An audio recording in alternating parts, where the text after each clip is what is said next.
Welkom op het Openluchtmuseum Eindhoven. Het Openluchtmuseum heeft twee hoofddoelstellingen. Op de eerste plaats is dat de museale uitstraling van dit museum.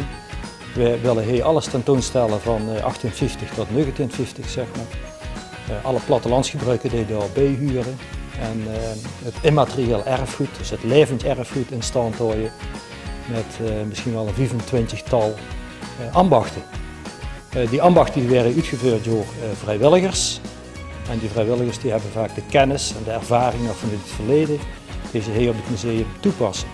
De tweede doelstelling, hoofddoelstelling van dit museum, dat is het sociaal-maatschappelijke.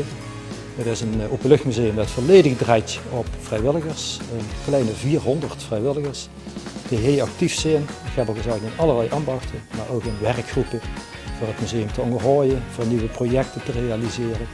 Maar ook simpelweg om hier gewoon gezellig actief te zijn. Een tas koffie te drinken, een stuk zelfgebakken vlei te eten, onder elkaar buurten en een bepaalde sfeer creëren wat het museum waar dat zo in bekend is.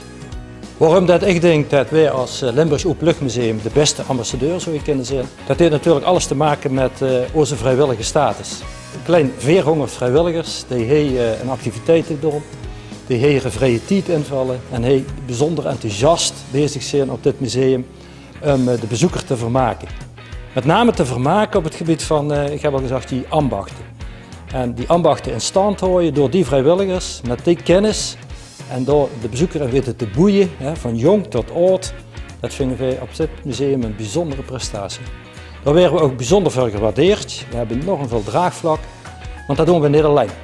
We doen dat met partners, denk aan overheden, maar denk ook aan instellingen en stichtingen, het Limburgs Landschap, Natuurmonumenten, Staatsbosbeheer. Maar ik denk ook aan de VVV waar we heel goede contacten mee hebben.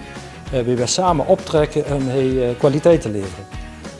Niet alleen kwaliteit, maar ook intimiteit, sfeer, uitstraling, gezelligheid. Dat vind je allemaal op Eindhoven.